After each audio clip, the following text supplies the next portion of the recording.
اس کی نمائش نہ ہو، بلکہ یہ ہے کہ آپ کو جو کچھ دینا ہے 2 دن پہلے بھیج دیجئے لڑکے والے کے، یا 2 دن بعد میں بھیج دیجئے۔ نمائش نہ ہو کہ غریبوں کو یہ احساس نہ ہو کہ فلاں کی بیٹی تو یہ کچھ لے کر گئی ہے اور یہ کہ میرے پاس کچھ بھی نہیں ہے دینے کے لیے۔ یہ جو احساس محرومی ہے آپ نوٹ کیجئے۔ میں نے آپ کو بتایا اسراف کہتے ہیں ضرورت کی جگہ پر ضرورت سے زیادہ خرچ کرنا، اور تبذیر کہتے ہیں بلا ضرورت خرچ کرنا،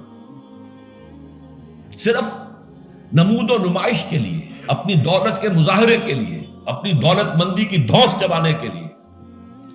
پوری کوٹھی جو ہے قمقمہ بنی ہوئی ہے، ہر جگہ پر ہر درخت کے ہر پتے کے ساتھ بلب لگا ہوا ہے، معلوم ہو جگمگ جگمگ جگمگ ہو رہی ہے۔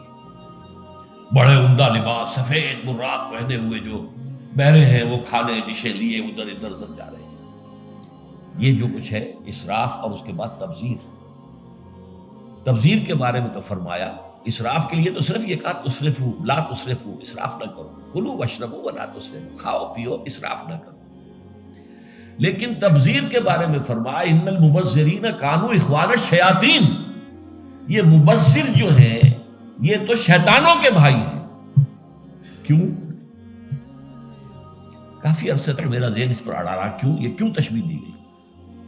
پھر بات کھلی سورہ مائدہ میں جا کر شراب کی حرمت کے ضمن میں الفاظ آئے، انما یرید الشیطان ان یوقع بینکم العداوۃ والبغضاء فی الخمر والمیسر، یہ شیطان یہ چاہتا ہے مسلمانوں کہ تمہارے اندر آپس میں بغض اور دشمنی پیدا کر دے، شراب کے ذریعے اور جوئے کے ذریعے۔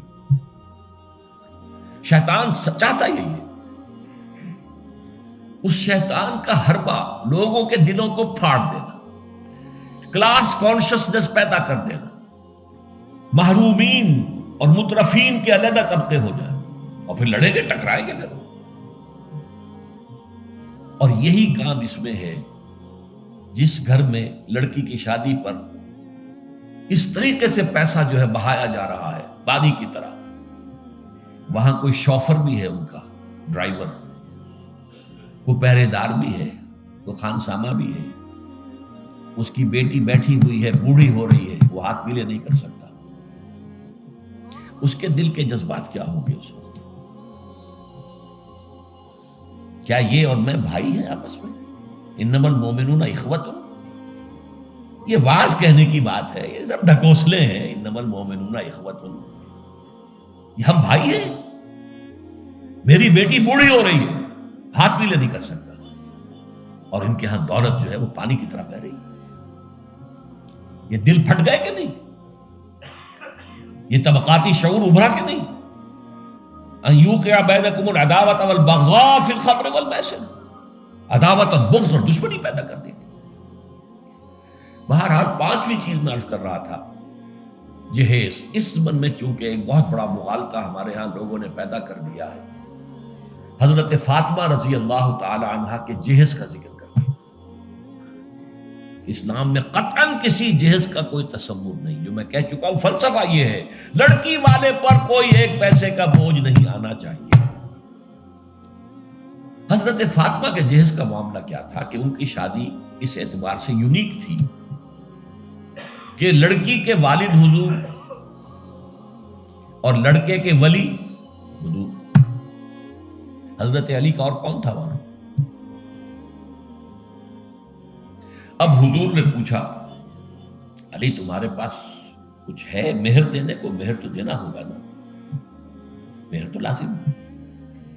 انہوں نے صاف ہاتھ چھاڑ دیے اپنے کہ میرے پاس تو کچھ بھی نہیں ہے۔ تو فقراء صحابہ میں سے تھے، جیسا کہ میں نے آپ کو بتایا ابھی، ان کے پاس تو کوئی گھر بھی نہیں تھا، حجرہ بھی ایک انصاری صحابی نے انہیں دیا ہے کہ یہاں آپ اپنی بیوی کو رخصت کرا کے لے۔ کہ میرے پاس تو کچھ نہیں۔ فرمایا تمہارے پاس ایک زرہ ہوتی تھی؟ کہ جی ہاں زرہ تو ہے۔ انہوں نے کہا اصل میں سمجھا کہ زرہ تو ایک ہتھیار ہے، جہاد کے لیے ہے، وہ کوئی دولت تو نہیں ہے۔ آپ نے فرمایا جاؤ اسے بیچو یا گروی رکھو، قرض لے کے آؤ، لیکن مہر تو دینا۔ وہ گئے اپنی زرہ لے کر بازار میں آواز لگائی، حضرت عثمان نے خرید لیا 30 دینار یا درہم جو بھی ہے اس میں رقم کا میں یقین سے نہیں کہہ سکتا۔ اور بعد میں پھر واپس کر دی۔ اس وقت اگر ویسے ہی دیتے 30 دینار یا 30 درہم تو حضرت علی کی جو غیرت ہے اور خودی ہے اس پر بوجھ پڑتا کہ اس نے مجھے خیرات دی ہے۔ اس وقت تو خرید لی تاکہ کوئی بوجھ نہ ہو، میں نے زرہ بیچی ہے پیسے لیے، بعد میں واپس کر دی ہدیۃً، یہ آپ کی زرہ واپس۔ وہ لا کے حضور کے سامنے پیسے رکھ دیے گئے۔ حضور نے کچھ تو گھر کے اندر بھجوائے کہ فاطمہ کے لیے وہ خوشبو کو تیاری کی، اچھے کپڑے کو بنائے، اور باقی سے وہ سامان بنا دیا۔ ایک گدا جس میں کھجور کی چھال مری ہوتی، 2 تکیے کھجور کی چھال کے، ایک مشکیزہ پانی لانے کے لیے کنویں سے، ایک چکی جو یا گندم جو بھی ہوگی پیسنی ہوگی، 1-2 معمول سے برتن، بس یہ ہے جہیز۔ اور یہ حضرت علی نے جو مہر کی رقم پیش کی تھی اس میں سے حضور نے بنا کر دیا۔ وہ رقم جو ہے حضرت فاطمہ کا حق تھا نا، مہر تو لڑکی کا حق ہے، اسی کے گھر کا سامان بنا دیا۔ اپنے پاس سے حضور نے 1 پیسے کی کوئی شے نہیں دی۔ اس کے لیے یہ بھی دلیل نوٹ کر لیجئے کہ حضور کی اور بھی تو بیٹیوں کی شادی ہوئی کہ نہیں۔ حضرت عثمان کے گھر میں 2 بیٹیاں گئی ہیں حضور کی۔ پہلی بیٹی تو خیر مکے میں گئی تھی، ابھی شاید وحی کا آغاز بھی نہ ہوا ہو، میں یقین سے تو نہیں کہہ سکتا، ہو سکتا ہے کہ حضور کی نبوت کے ظہور سے پہلے شادی ہوئی ہو سکتا ہے، ممکن، لیکن ایک شادی تو مدینے میں ہوئی ہے۔ اور حضرت عثمان کا گھر بھرا ہوا، ہر شے کا سامان موجود ہے، سامان جگہ موجود ہے، کسی جہیز کا کوئی تذکرہ ملتا ہے؟ تو یہ جہیز نہیں تھا، یہ خالص ہندوانہ تصور ہے۔ اور اس کی وجہ کیا ہے؟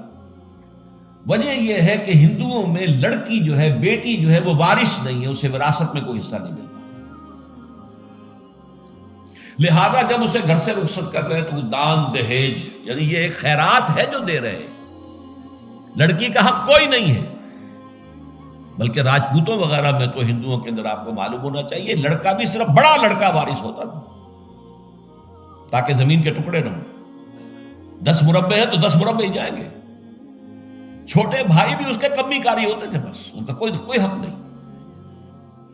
یہ اس اپنی فیوڈلزم کو برقرار رکھنے کے لیے، ورنہ 10-12 بچے ہو گئے، تقسیم ہو گیا تو فیوڈلزم تو ختم ہوا پھر۔